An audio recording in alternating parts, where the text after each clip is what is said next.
What's up, everyone? This is Emma Howard, the host of the All You podcast. For those of you who are new here today, welcome. We're so glad you're here. We are actually here with someone that likes to talk about things that I do as well when it comes to certain topics. It's actually my pastor, Pastor Joel Herring. Let's go ahead and say hi. Hello, everybody. Pastor Joel, how long have you been here at Holy Word for? I got here in July of 2020. So it was like middle of COVID. Okay. Moved down here from Wisconsin. Okay. Everything was shut down. I wasn't even sure. So coming up on 6 years. Yeah, been here. I was going to say, I'll let you talk about yourself too, but he's a husband, has a wife, wonderful 3 kids, but I did not know it was since COVID. Yeah. That's crazy. Go ahead, if you want to tell people about yourself too. He's a young pastor, by the way, so he's pretty hip and chill. You should see his socks he has on right now. The Ranger socks are nice. So I was born in Japan. I like telling people that. Born in Japan, grew up in Dallas. Yeah. Graduated from the seminary in 2018. So to be a pastor in our church body, you go to college for 4 years. You're learning a lot of Greek and Hebrew.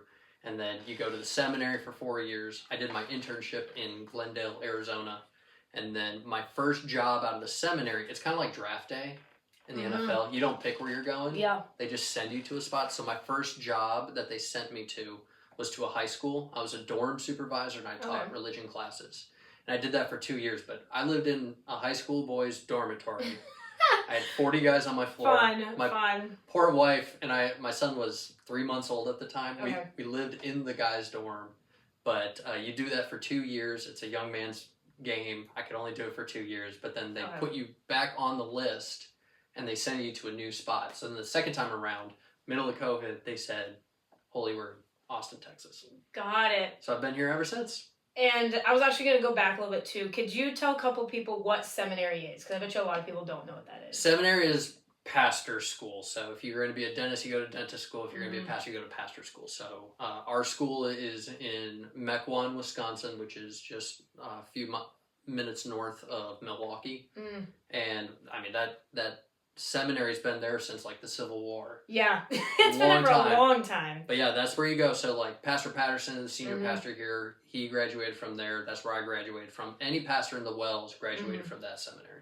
I was talking to Brooke too, one of my friends. We love how our pastors have to go to seminary because when people come to church, it's not like you're just saying things, reading from the Bible, but you know the Greek, you know the Hebrew, you know the things behind it. It's like you're equipped and not just thrown into the church, which a lot of people appreciate. I know my husband appreciated that when we first started dating.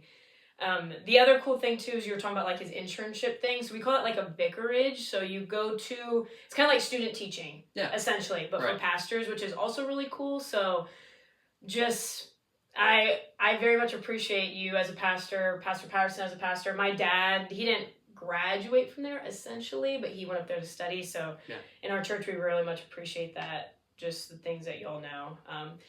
But really diving deep into this today, as you guys know, I love the love languages. So when Pastor Joel was like, I want to talk about anti-love languages, I was already intrigued. And I would love for you to expand on that first, because I have to admit, I don't really know what you mean by anti-love languages. Right. So the mic is all yours. Okay, perfect. So a little bit of the backstory here. So your senior year at the seminary, you're supposed to write a senior thesis, and it can be on just about anything you want to talk about.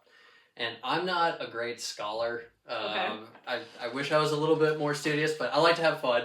I mean, anti-love languages sound studious to me. Yeah, right. So I was trying to figure out what I wanted to do my senior thesis on. And before my vicar year, my internship year, I got engaged to my wife and we did pre-marriage counseling. But the pre-marriage counseling that we did, it was, I didn't get a lot out of it. We did one class. It felt like a pretty basic class. And I'm a pastor's kid, and my wife was I already know this. So the pastor was like, you guys got the gist of this. And I was like, man, I feel like there's more out there. So fast forward, I was at school, we were engaged, and I was seeing a professional counselor for something else. And I was just talking to him about some frustration that I was having in my relationship, because we were doing long distance. I was at school in Wisconsin. For how long? For a year at that point. She was teaching in Houston at the time. And he was like, here, you need to read this book. So he gave me a secular counseling relationship book Okay. that I read through. I was like, oh man, this stuff is gold. So then that really inspired me to go, okay, what is out there that I can learn about? Because I want to be really good at being married. Yeah. That was just something I was very passionate about. So I was just grabbing all these counseling books and reading through all the marriage books and going, there's really good stuff in here. But what the counseling books were missing was the Word of God. Yeah. And what the pre-marriage counseling class was missing, it had the Word of God, but it was missing that like very practical application. So what I wanted to do was create this pre-marriage counseling course that really married together God's Word and the secular counseling books. And the love language is one of those I was very interested in. So for the past 5 years, I've done over 25 pre-marriage counseling classes, and I've done a lot of marriage counseling through that. And what I realized as I was doing these marriage counselings and pre-marriage counselings is that people really struggled to identify what their love languages were. Yeah. And then I also started to see like the flip side of people's love languages that I don't think I always try to give credit to where credit is due. Yeah. I don't think anyone ever taught me about the anti-love language. I think I came up with it, but I haven't really heard about it, so that is why. Okay. So probably it'd be good to first talk about, for those who don't know, what the love languages are. Yes, yeah. So the concept is every person is an emotional love tank, right? And in order to pour out love, you have to be filled up with love. So especially in a marriage relationship, the husband and wife need to be pouring love into each other so that their love tanks are full, so then they can give love to each other. And it creates this, if both husband and wife are giving love to each other, then that creates this fantastic cycle where they're filling each other up and their marriage is flourishing. But what happens when someone is not being filled up with love, their tank is empty, and then their spouse is craving love from them. Yeah. And then they don't have the kind of love to give, and now they're both running on empty, and they're frustrated at each other. I've seen that way too many times. Way too many times that happens. So the goal is to try to create this this cycle, this pattern where husband and wife are showing love to each other. But here's where the love language concept comes in. Each individual speaks a language of love that is unique to them. So that language is the thing that fills them up. And since it naturally fills them up, it's also going to be the natural love language that then you speak to fill up others. The problem is not everyone has the same love language. And very rarely do married couples have the same love. I don't know if I've ever seen it that two couples have the same love language. Casey and I do. We are do extremely rare. Wow. Like you were talking about it, and him and our top two is the exact same. Okay. So when I'm talking to other people, I have to be very humble that I realize that we are very It's rare. A very rare thing. And so, like, what happens if you don't have the same love language? Well, if I am pouring out love out of my love tank, but it's not the love language that my spouse needs to fill up her tank, I'm spending all of this love energy out, but it's not filling up. And so then my spouse is pouring out all this love energy out and is not filling me up. So what that will lead to is that married couple that's having an argument and they're saying, like, the wife says to the husband, "Do you even love me?" And the husband looks at him like, "What are you talking about? Are you kidding me? Like, I've done this and this and this and this and this, and you're asking me, do I love you? Are you nuts?" And that creates that friction. But what's just happening is they love each other. They're pouring out love, but it's not filling up. So what you need to do is you need to know and understand what your spouse's love language is and how to speak it, so that you can intentionally speak their love language, not your own, to fill them up. I like to tell people, you need to fake loving your spouse. And they go, "What? Fake it?" "Yeah, you fake it." And I go, "No, that's not right. You should naturally love. You should be faking. It should be genuine, real." I go, if you genuinely love your spouse, you're going to speak your love language. The idea is you speak there, it doesn't do it for you, but it's not the point. You genuinely love them enough to speak the language that speaks to them that may not be naturally for you. And that means you gotta fake it. Mm. Okay, so what are the 5 love languages? What's yours? My in order, it's personal touch, quality time, words of affirmation, acts of service, and then gifts. Okay, so let's go through those because I think it's too easy to just go, I know what those are. Yeah. And there's a really deeper understanding for each one of those love languages. So the first one's physical touch. Okay, physical touch, like a lot of guys, when I'm doing pre-marriage counseling with them, they go, I think my top love language is physical touch. I go, no, you're just horny. Like, that's not real. Physical touch means when you are in the room, you have to be touching, otherwise you feel like you're distant from each other. Right, that's that idea. More or less, yeah. Or like even just like being right next to someone. Yes, right. I can always tell who the physical touch love language people are in the church. Because when I'm preaching a sermon, I look out, and the people who are touching are physical touch love language people. Oh, you probably see a lot of I see it, I go, oh yeah, and like some people are like, man, those people have so much PDA. I go, no, that's their love language. That's very interesting. Yeah. Like, obviously you're preaching, but I forget that you're like looking at like a congregation. Yep, and I can identify. I know pretty sure. I go, I bet you're right. So like you saying mine's physical touch, I go, yeah, that makes sense. Okay, and we also hold hands at communion. That's probably a big teller right there. Okay. Okay, so that's physical Feel touch. called out right now. Right? No, it's fine. It's understanding your love language. Yeah. So physical touch. What was the second one? Quality time. Quality time. So quality time is what my wife's love language is. So I know this one very well. So quality time is not about the time that you spend together, and it's not about what you're doing when you're spending time together. That's a mistake that a lot of people. Oh, it's not about the quantity time, but it's about the quality. So as long as we're doing something extravagant when we're together, but that's not it. The thing about quality time is about the heart that the person has who's spending time with you. So the idea is, it's not that you're spending time together, but it's that you want to be spending time together. Yeah, that's a better way to put it. So an example would be, let's say there's a husband and wife, and she's quality time love language. So when her husband leaves for work, right, they're not together.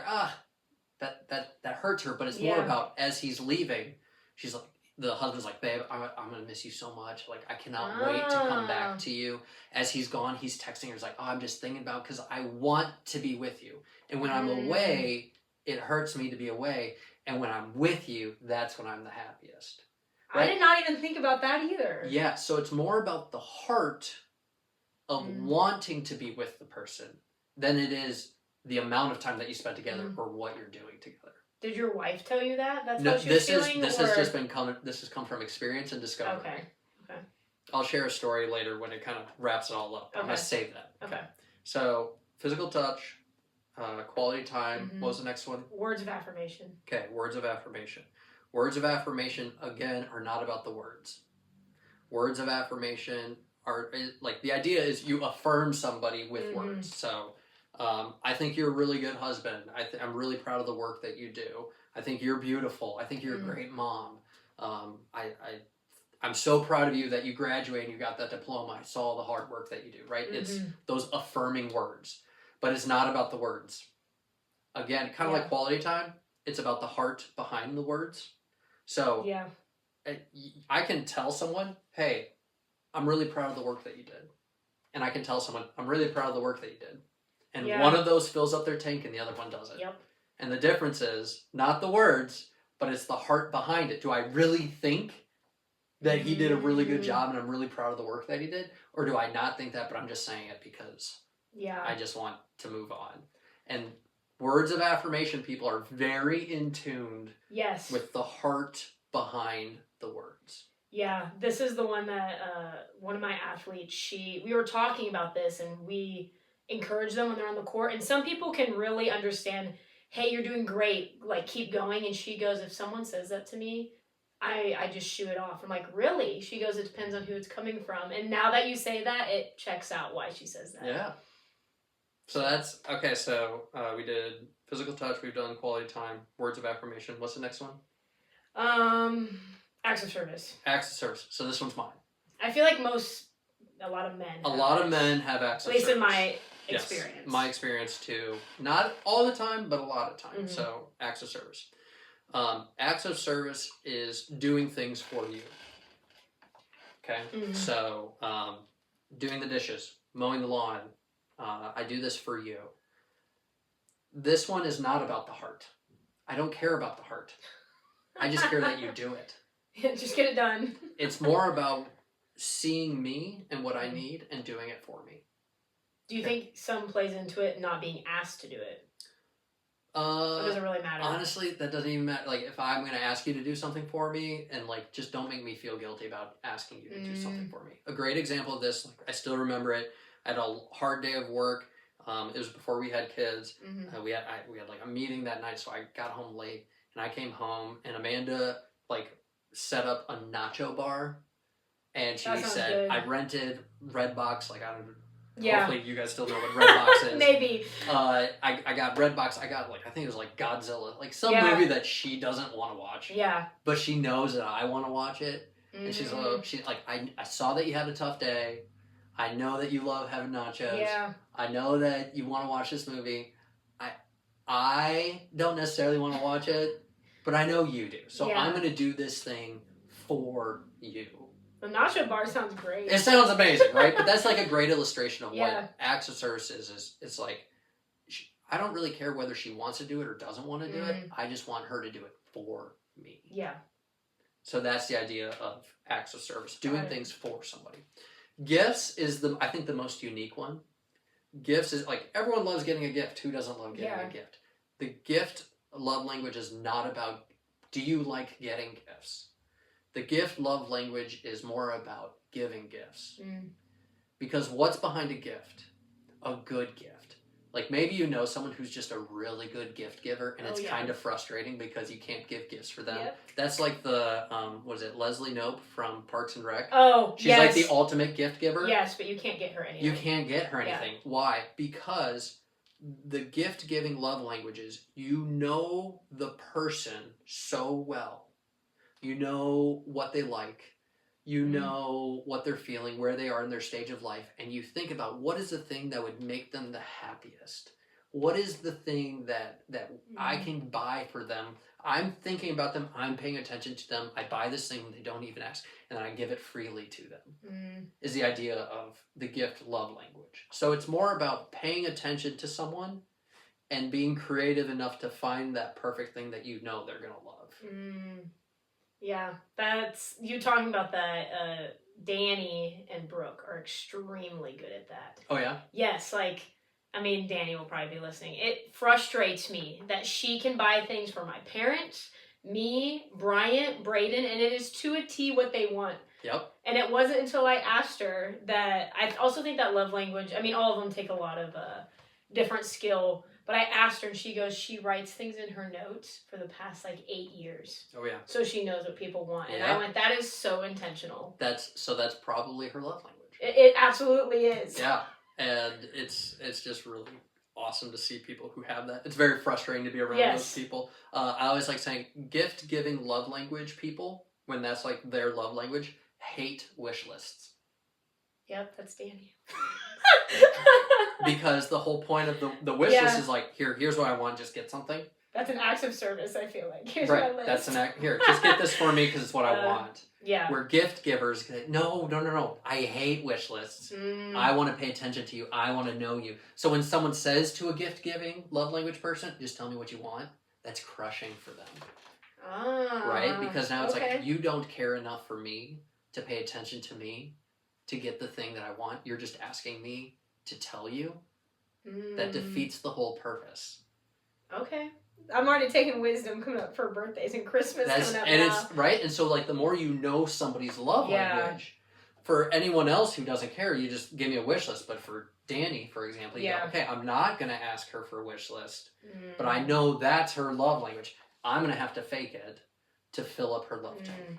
So do you think that you give and receive love language differently? I don't think so. Same. I think, and like this is. I'm not the scholar. I know, this is just my experience and like shooting from the hip. But in my experience, it definitely seems like people have their natural top one.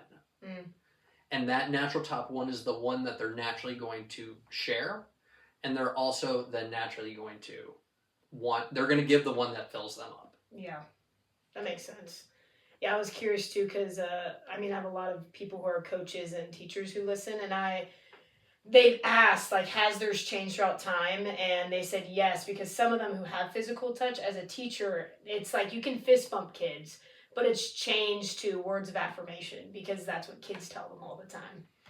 So I was just curious. Here's my argument. Okay, I'm ready. I don't think people change love languages. They just learn better what their love language is. So okay. When I'm doing pre-marriage counseling, I tell couples, do not try to figure out your love language while you're dating and while you're engaged. Yeah. Why? Well, your feelings and hormones are all over the place. You're just going to go what they want or what they feel is the best for that person. And what do dating couples and engaged couples do to each other naturally? Speak all 5 love languages. So they're like, oh, we're just so full. I think I'm a words of affirmation, physical touch, gifts, and acts of service person. It's like, well, yeah, just because they're all of them. And you're like, you like each other, I would hope so. When you're dating, you're giving gifts to each other. You're using words of affirmation that are coming from a genuine heart. You're doing acts of service. You genuinely want to be together, and you're physically touching. Like, you're doing all of them naturally because that's that chemistry and that excitement that's there. So I tell people, don't determine what your love language is early on, and I also don't believe in the test, because in the book, the love language test, it has the survey of like, here's your 5 in order. Okay. I don't think it's very accurate.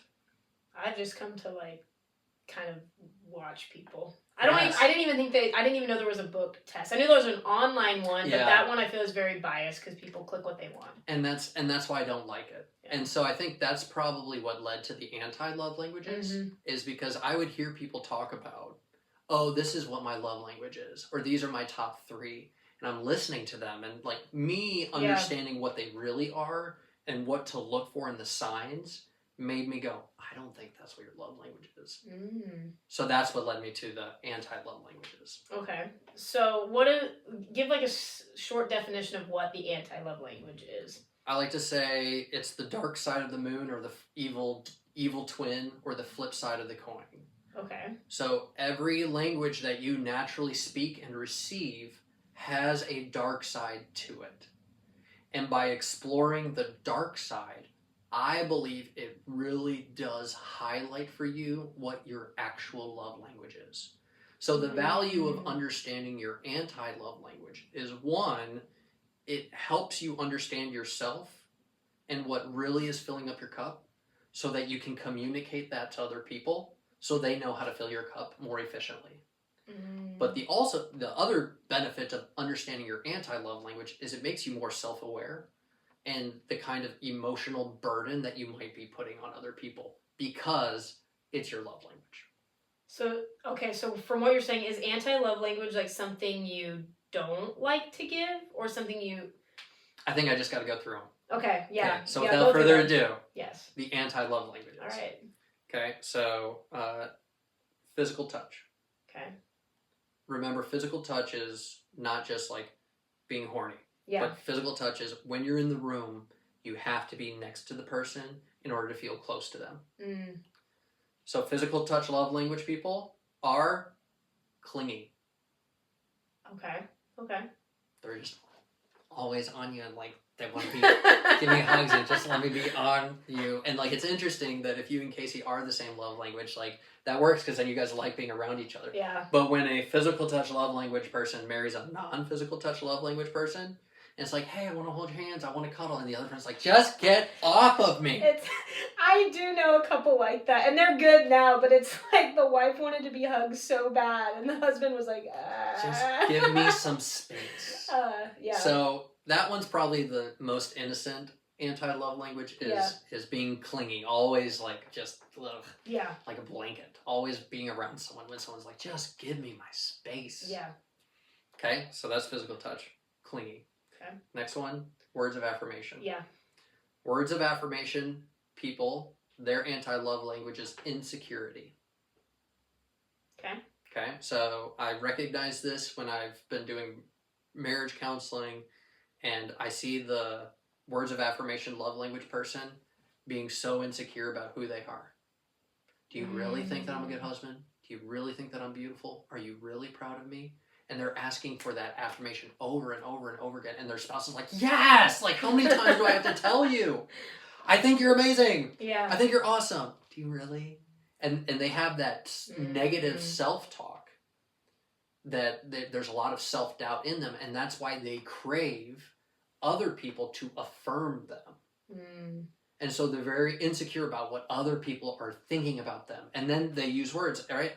I think you're beautiful. And she goes, I just don't believe you. And there's so much, it's not even, and then the husband maybe is genuinely saying, I think you're beautiful. I think you're amazing. I tell you all the time. But her insecurity leads to her to doubt and distrust the people who love them. That would be very frustrating. Yeah. So what's really valuable is if you're the spouse who has someone who's a words of affirmation person, don't get frustrated when they need to be reaffirmed over and over and over again.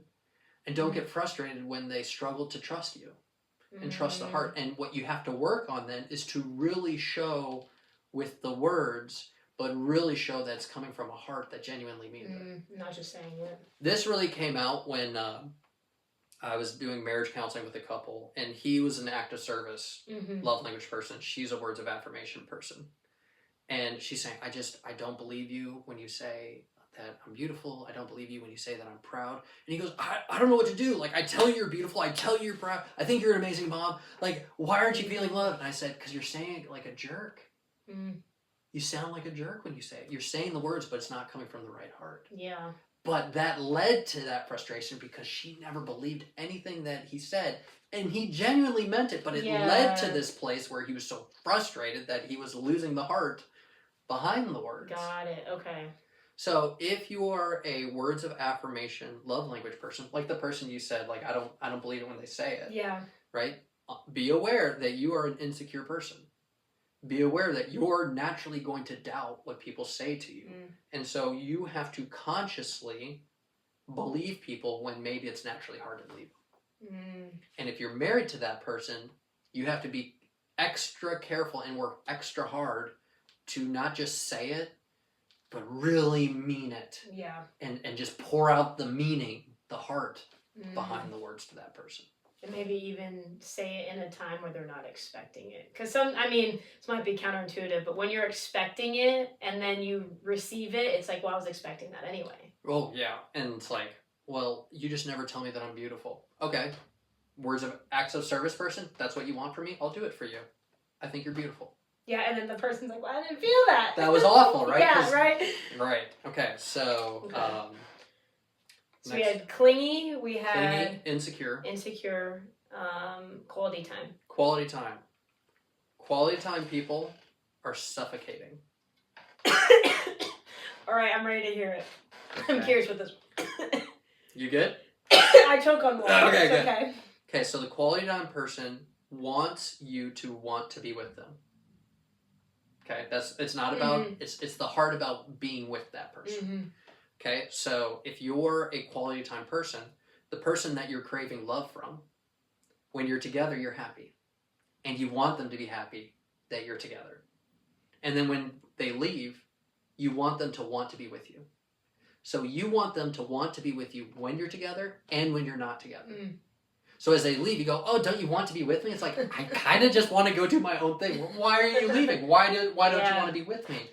And so it's like they're craving all of your heart attention and time. Your heart's time. When you're together, you're happy. And when you're not together, you're not happy. I want you to always want to be with me. Which can be suffocating for the person who just wants to go do their own thing. Yeah.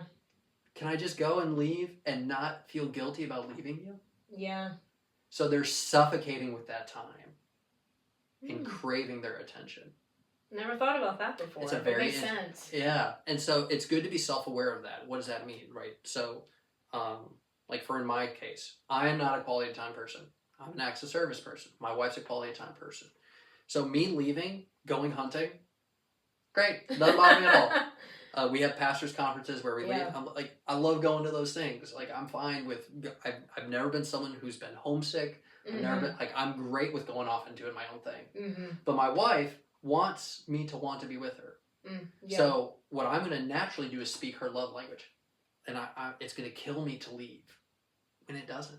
Yeah. That's not my love language, but I want her to feel that I want to be with her, and you fake it till you make it, and then yeah, I genuinely love her, so I want to be with her. So I text her when I'm gone, but then also what she does and what she's aware is when I'm leaving, it'd be very easy for her to make me feel guilty about leaving.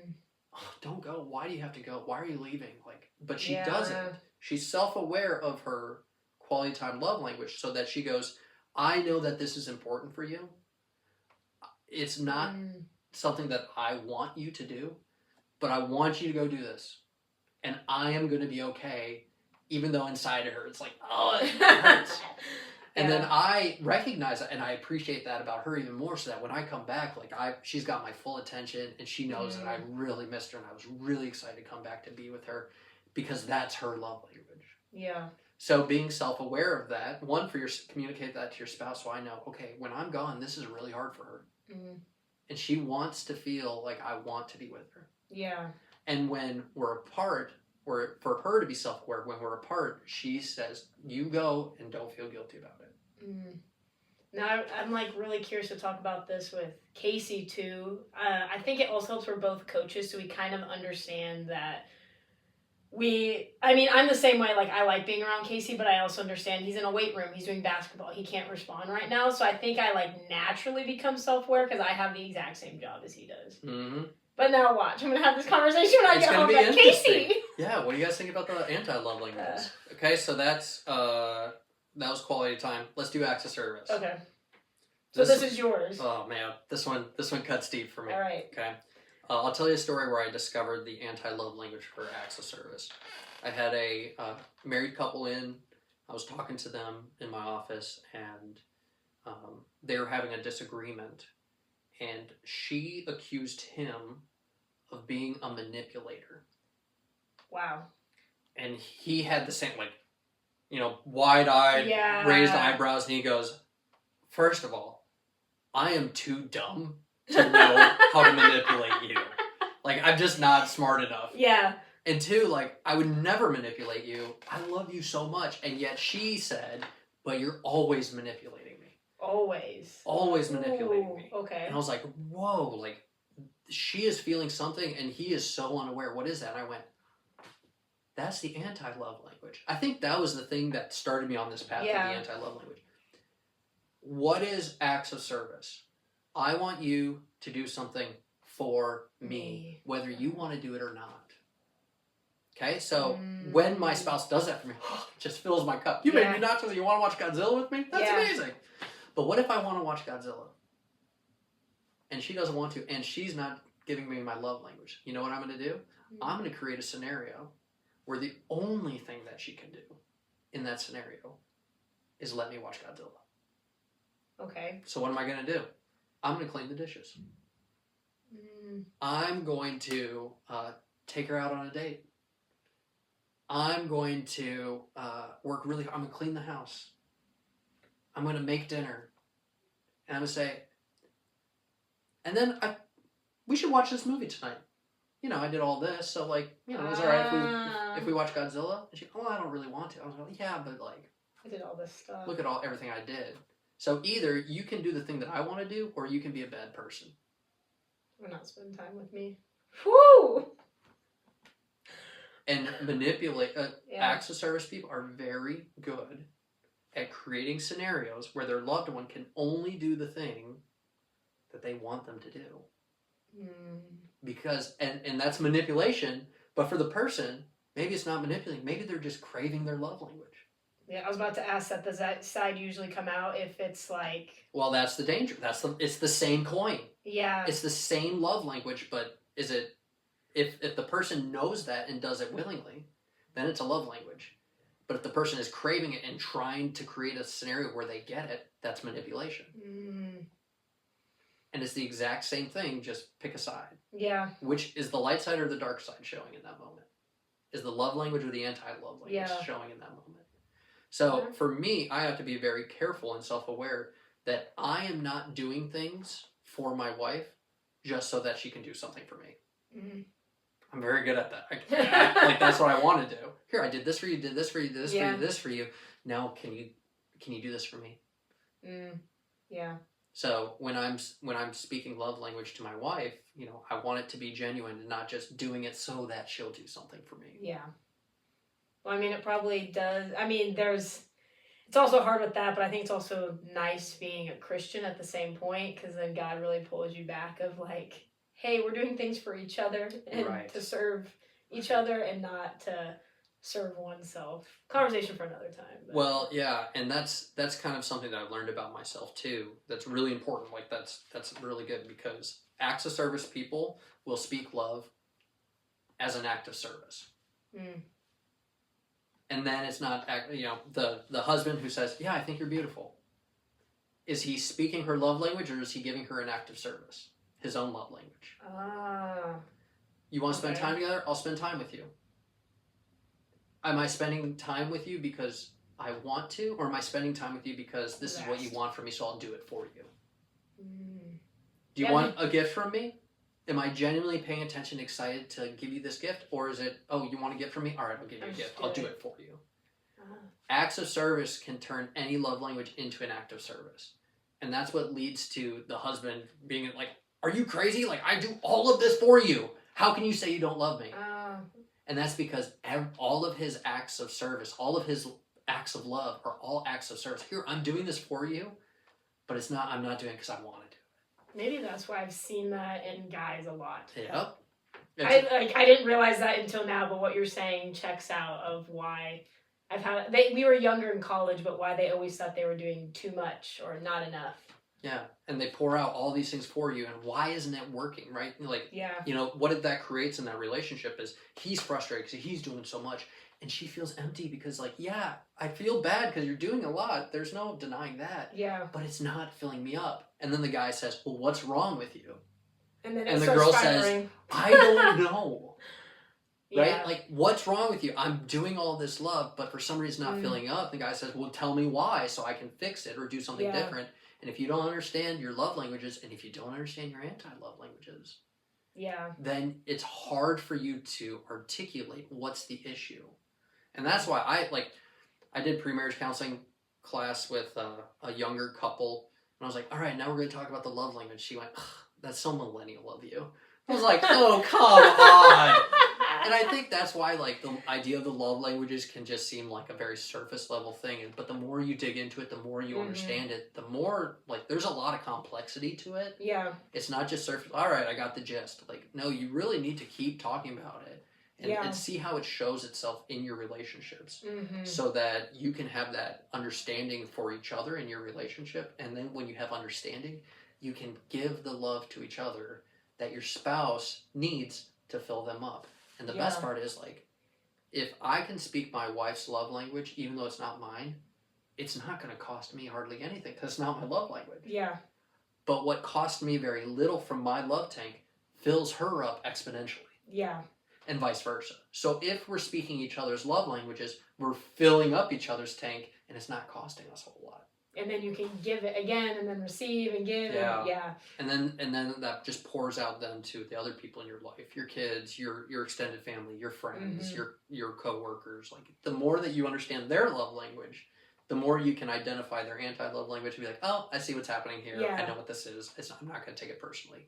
Or I go, oh, I know what you need from me, and I can give that to you. Yeah. Which is what love is, the kind of love that Christ shows us, is the love that we need. Christ gives exactly to us. We didn't get to the last one. What was the last one? Gifts. I'm actually... I would have thought this would have been like manipulation to get what they want, but... Similar, I would say unrealistic expectations. Yep, that's it. Right? Like, okay. I pay attention. If I'm a gift-giving love language person, I'm paying attention to you. I know you. I know what's going on in your life, and I know the perfect thing that will be perfect for you. And then, when someone doesn't do that for you, you go, what's wrong with you? And you go, gift giving is an amazing gift, but if someone doesn't give the same kind of gift back to you, they don't hate you. They just aren't, just your expectations for them are too high because that's what's natural for you. That's what you would do. But you have to understand that's not what everyone else does. Yeah. So if they give you a gift, appreciate the effort. Yeah. And don't just go, you know, it's this unreal expectation which leads to unappreciation for the gift that was given because it's not as good as you could have done. Do you think the unrealistic expectations could trickle into other things of their life too, not just gifts? I think so. And it's interesting, there's a lot of crossover between these. That's why I'm always telling people, don't ever settle on what your love language is because they show themselves in different ways. If gift giving, I pay attention to you, I know exactly what you need, and I'm gonna give it to you as a gift. That is basically the same thing as acts of service. Mm. I know you, I pay attention to you, I know exactly what you need, I'm gonna do it for you. Yeah. Versus I'm gonna give it to you. Yeah. But it's more about paying attention to the person and knowing what they want versus what do I want. Yeah. Or just getting something done. Yeah. So I heard this lady one time talking about like, oh yeah, when he gets home from work, like I like to make him a really nice drink and like make sure the house is set up. And I go, I thought maybe she was acts of service, but the more she talked about it, the more it sounded like she gives this gift to him. Mm. And then when it's their anniversary, it's a big special moment, and like he doesn't do all the things that she was hoping he would do for the anniversary. She was really let down. Mm. And I go, oh, I think that's because it was a special occasion. I think it's more of a gift giving thing than it is a just acts of service. More about kind of the day-to-day kind of a thing. But there's a lot of crossover between them. Okay. Yeah, that makes sense too. And you said like your whole thesis was on this too? No, the whole love language thing has just come out of experience doing marriage counseling, pre-marriage counseling. Don't read my thesis. It was terrible. Not a good one. Don't look for it. I'm not going to tell you where to find it. There's so many grammatical errors. I didn't spend a lot of time on the actual thesis. Yeah. But my advisor said, it sounds like you've learned a lot that's going to be very practical in your ministry. And I go, yes. He's like, okay, great. That was the main goal. But no, it's not a high scholarly thing. So let me just give you a story from like my own experience on like why this is so important to learn. So I remember it was within our first year of marriage, and I was going to go to the dormitory and like hang out with my buddies, play video games. We called it sleep. Like it was like grown man sleepover kind of thing. Hanging out. And I knew that my wife's love language was quality time. So I'm like, okay, I know I'm going to be going and spending time with the guys. So I'm going to make sure that I fill up her love tank so that when I go, she's good. Mm. So the day before, or like 2 days before, we go on a date that night. And then the next day, we go to like this farmer's market and walk around, have a good time. Fun. And then we go to like our friend's house and we're hanging out with friends. So like we're just having this awesome 24 hours. And now it's time for me to go. And she's sad. And I'm like, are you kidding me? I gave and gave and gave and gave. I filled up your tank. And now I'm ready for you to fill up my tank. And I want to go and hang out with the boys. Yeah. And you're making me feel guilty about going. And I was so frustrated. And like that was like our first big argument as a married couple. It's like, man, what is going on? And that was like the aha moment for me, which was I was giving time for her as an act of service. Instead of quality time. You want time with me, so I'm going to go on a date with you. You want time with me, so I'm going to go to the market with you. You want time with me, so we're going to hang out with our friends together. And I'm going to do all of this just so that I can go. And she sensed that and felt that. And so she felt really hurt because she also realized all that time that I was giving her wasn't because I wanted to give it. I was giving her that time just so that I could do this thing for me, manipulate the situation. In my mind, I was speaking her love language, but what I was really doing was speaking my own love language. I was speaking acts of service. And then as I left, I was more excited to leave and hang out with my friends than I was to be with her, which now that really crushed her. Yeah. Because quality time people want their loved one to want to be with them. And I was showing her I wanted to be with my friends, than to be with her. It's fun. I'm smiling really big because I'm like, my chest is tightening as you're telling this story. Because I had, like, been with friends, same way that I, like, as you're telling the story, I could already sense what was at the end. Yeah. Well, and, like, by the grace of God, right, we worked it out. Yeah, there's forgiveness. Sure. And that's where, like, I'm telling married, like, pre-marriage counseling and married couples, like, when conflict arises, that if you can pause and appreciate the conflict, that is an opportunity for discovery. Mm-hmm. If conflict creates just this explosion and absolute chaos and damage in your relationship, well, okay, well, now that's not going to be helpful. Yeah. But when people are asking, how do I discover my love language? I say, don't take the test. When you're getting frustrated at your spouse, pause and go, what is this telling me about my love language? I think that is the best indicator for identifying what your number one love language is why am I so frustrated in this moment? Why am I smiling with my face, but in my head I'm going, oh, you are driving me nuts right now. Like, and go, ooh, what is that? Pause. Dissect that. That's good to know. Analyze it. If you can have self-awareness enough when you're so angry and frustrated at your spouse to ask yourself, why am I being so frustrated right now? For me, it was, why won't she just do this for me? Doesn't she know that I'm doing this and this? And, like, doesn't she know that I like this? Like, why isn't she just doing this for me? And I went, oh. Acts of service, man. It was an act of service thing. And then I calmed down. And then that is something you need to make note of and then communicate to your spouse. You go on a date night and go, let's talk about our love language. Yeah. I'm going to tell you, the other day, I was so pissed off at you. Yeah. And I go, about what? And I was like, no. I was in my head. But this is what was happening.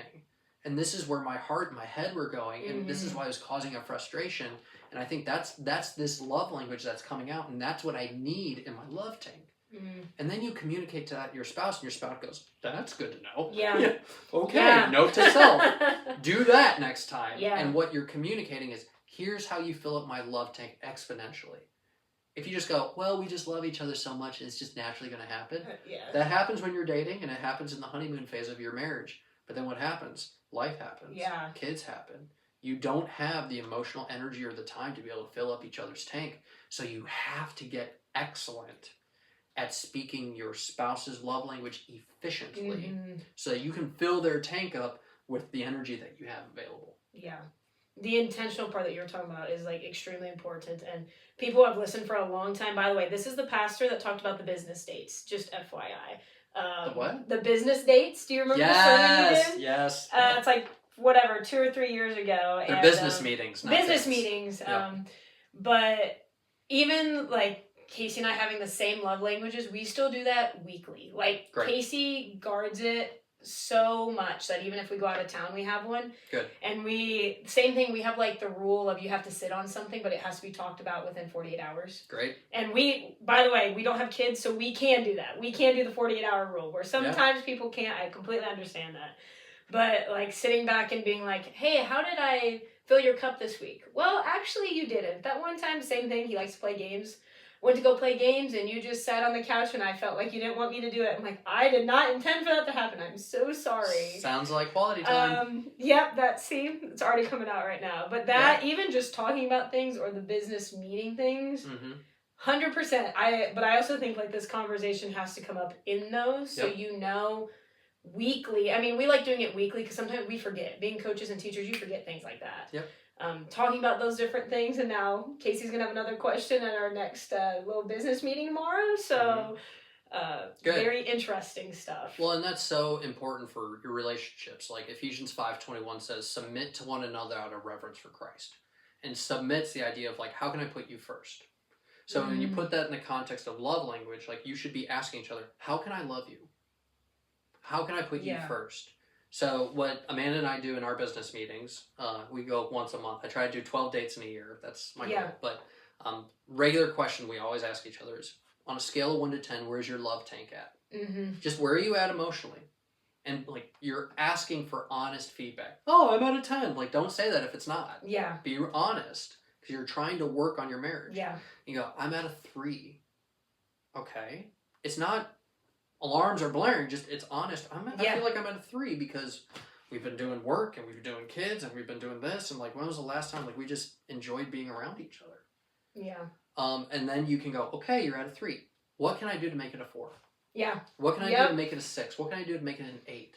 And what you're asking for is feedback of how can I speak your love language? Mm-hmm. And usually what happens is there's probably something in your heart that you wish you could say to your spouse, but you don't want to come off as being needy and it be taken offensively where the person gets defensive. Yeah.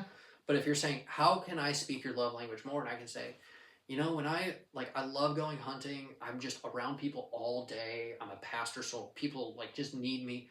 I need to just get away. I need to go out to our land. Mm-hmm. I need to not talk to anyone. I need to be by myself. Yeah. What I'm saying is I want to be alone. Without saying. Which is hurting my wife because she wants me to want to be with her. But she's hearing that going, okay, I'm not going, oh, I need my love language. Instead, she's going, okay, I know that that's what you need. So let me do this for you. I'll watch the kids. You go hunting. I'm going hunting tomorrow. What are you hunting?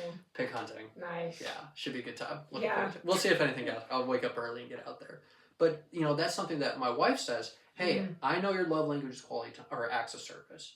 I know you've been going through a lot. There's a lot going on in life. So I'll take care of the kids. Don't feel guilty about it. You go and have a good time. Yeah. And when she does it, whoop, that fills my tank up. And you know what I want to do then? You want to fill her tank up? I want to, babe, I don't even want to go.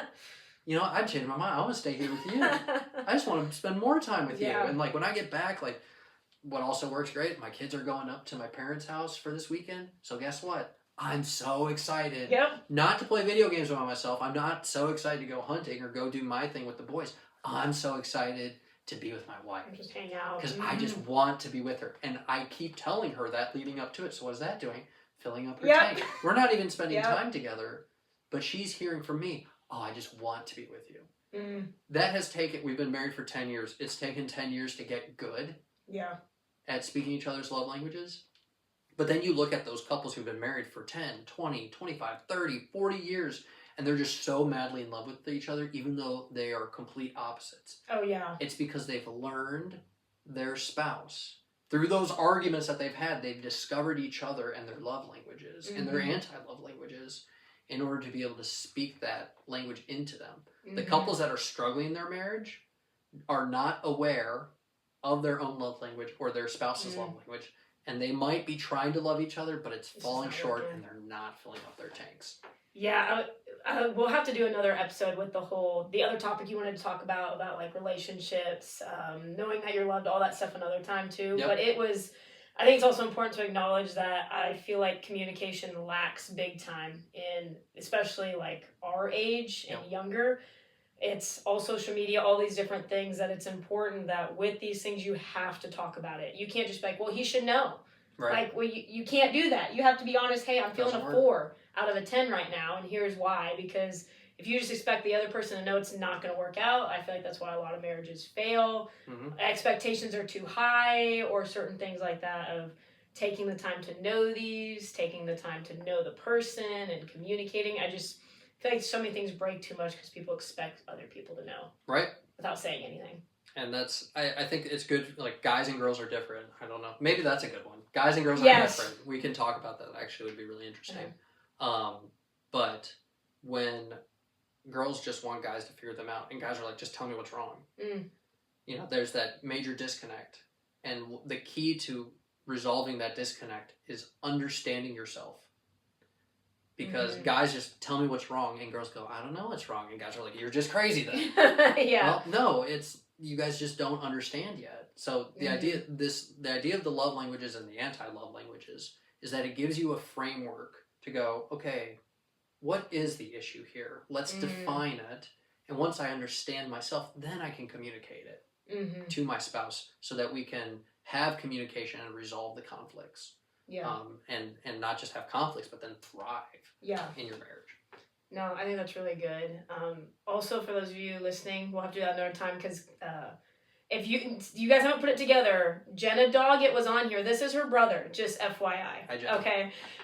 So we were talking about like independence and growing up as very independent women and learning once you get married that God wants us to depend on a husband. A whole different episode on that. But We'll have to do one on how guys and girls are different. Guys and girls are different would be interesting. I'd be curious if you guys are interested in. I'm passionate about how to date well. No, yes, please. Can we bring if Amanda wanted to and Casey, I think that'd be really cool to do. I have another set of mics. So I think what is it that guys are looking for when they're dating, and what is it that girls are looking for when they're dating? The world gets it so wrong, and one of my just soapboxes, and I want people to know. I will speak counterculturally about what dating is all about and what it should look like and what you're looking for. People just don't know. No, I would agree. If that's something you guys are interested in. Oh, I'm 100% into that too. A lot more time on my hands now that school is out. Great. Perfect. We can talk about that. But the last thing I do want to ask, because I can already sense the passion inside of it, what is something you're super passionate about, either with your job, what maybe something you're going to preach soon, or anything of that sort?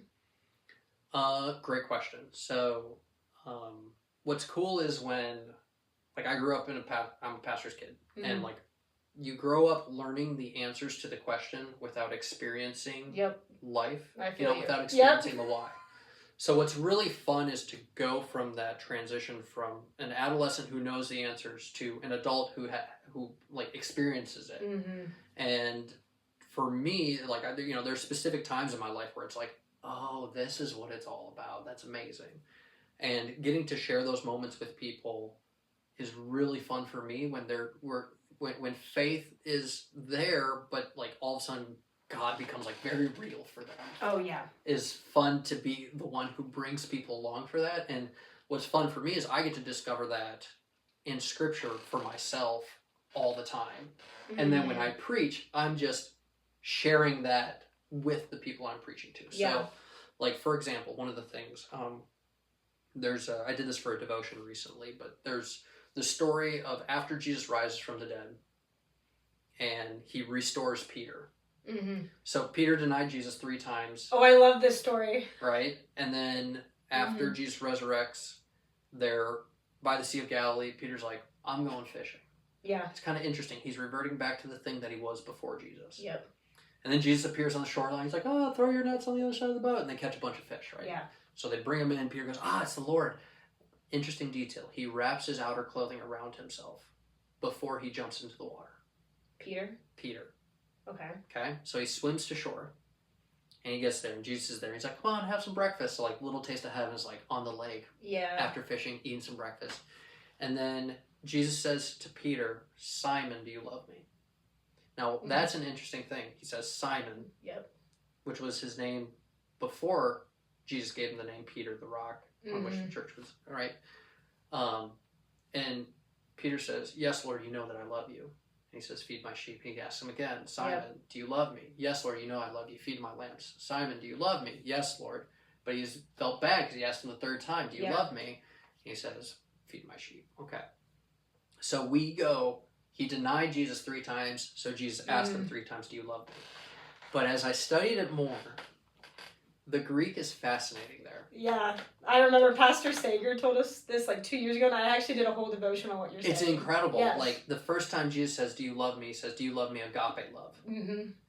And Simon says, yes, Lord, you know that I Philus love you. Yeah. That's Philadelphia brotherly love. Yeah. So what Jesus is saying, do you love me as much as I love you? And before Peter said, yes, Lord, even if I have to die for you. Well, then he messed it up.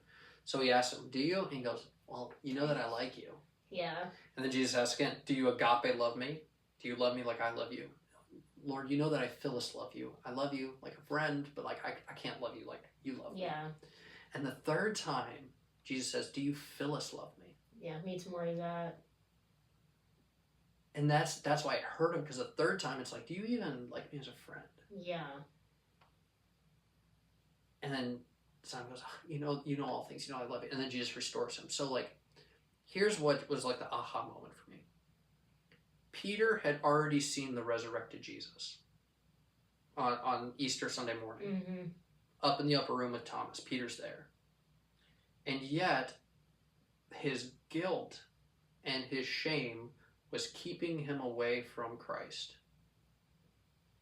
And so he reverts back to the thing that he was just a fisher of fish. He goes back to what he was before he had a relationship with Jesus. Mm-hmm. But then Jesus, knowing exactly what he needed, comes to him. Yeah. And that's the interesting thing. Peter, there's Jesus, right? Oh, it's Jesus. He knows what to do. I'm going to go swim to him. But before I go, I'm going to wrap my cloak around me. Yeah, I'm curious what the cloak is. I'm going to cover my shame. Before I come up to Jesus. Here, Jesus, I'm back, but I'm still hiding because I still feel guilty about what I did. And then Jesus, with each question, peels back the layers and exposes his guilt, his shame. Do you even Phyllis love me, Peter? Yeah. And he's hurt, like, oh, there it is. Jesus, my shame before you. And Jesus doesn't go, and how could you? But what does he do? He restores him. He forgives him. He says, follow me, which is what he does. So, like, the aha moment for me of taking scripture and applying it to our lives, it's like, as Christians, we live in the light of the resurrection. But if we feel so guilty and ashamed of our sins of the past and the betrayal of Jesus that we have done in our own lives, that we think, yes, I know Jesus forgives me. Yes, I know, but I still feel ashamed. Yeah. That feeling of guilt and shame keeps you from Christ. And Jesus comes to you specifically and he peels back the layers. He says, I know your shame. Yeah. Quit trying to hide it. And then when he exposes you, you're like, there it is. And he goes, and that's what I died and rose from the dead for. That's the thing that I have taken care of. Yeah. Not just all the surface and I've messed up, but like that thing that really makes you feel guilty. Let Jesus expose that. Come to him and go, this is my shame. But then trust that he does forgive you and he has restored you. And through that is then the calling that you have to now go and serve him. So quit living in your shame. He resurrected from the dead. He's forgiven your sins. And like being able to tell people that who struggle with that shame is just so much fun to get to be, like I get to be the mouthpiece, the conduit that gets to share grace in an impactful way in people's lives. I love it. I know that like story like gives me chills every time of just because I mean same thing, minister's kid growing up, like, oh, he loves him, cool, 3 times, but then as you get older you're like, wait, I've been there before, I'm so much slowly there. Oh my goodness. Yeah, that's a really good one. I mean, I guess that's the same reason I got like tattoos, because working in a public school you can't witness until they ask you. Okay. So if I had a tattoo like this, they'd say, hey, coach, are you a Christian? What's that tattoo? That it opened the door for me to witness to people. Opportunity. So, yeah, it's just so cool to do. Yep. But is there anything else? I don't know. That was a pretty good way to end. This week I'm preaching on when Peter says at Pentecost, repent and be baptized. So like really digging into, do we have to repent before we are baptized? Or is baptism something that kids... like we baptize kids or not? Oh, that's a good one. We'll have to listen in the car on the way with the mission trip. There you Before we lose connection, we'll put it on Facebook. I'm in Gerald this week, so I'll be doing that 2 Sundays from now. So. Okay, so we'll be back. Actually. We'll be back. Okay. But that'll be, we'll explore that. Like, what is baptism? Is it repent first, then be baptized, or is it both in? Oh, I love that. A lot of people ask that question. Yeah, and actually the text all of a sudden takes you to a totally different angle that you don't see coming, which I'm excited about, but I don't want to give it away. That's okay. I'll make sure to bring my notebook as usual. Perfect. But anyway, Pastor Joel, definitely would love to come back. Those topics you were talking about, could talk about it for days. Awesome. Thank you for having me. Love the work that you're doing. Thank you. Keep up the good work. Trying to get back into it with a new job. Things are starting to finally fall into place. But yeah, if you want to see his sermons or anything, YouTube, Holy Word Lutheran Church. Are you putting them up on Spotify too? Or is that still happening? Yeah, I still, for church? Yeah. I do not have the software anymore. Oh, okay. So YouTube works, because then you can see it. Yeah, you can actually see it. But anyway, have you heard an episode before? I heard the one that you did with my sister. Okay, so do you know how it ends? No. Okay, so the concept is called All You, because you're learning all about people, and it's starting to go towards like all about you, God, a little bit. It's transitioning. So I would say, and remember, and you would go, it's all you. It's all you. Okay, so we'll practice. Okay. And remember, it's all you. Okay, we got it. No. Okay. Thank you so much for joining us today. Again, I'm Emma Howard, the host of the All You podcast. We will be back again with Pastor Joel some other time, so stay tuned. And Pastor, remember, it's all you. It's all you. Have a great day. Bye, everybody.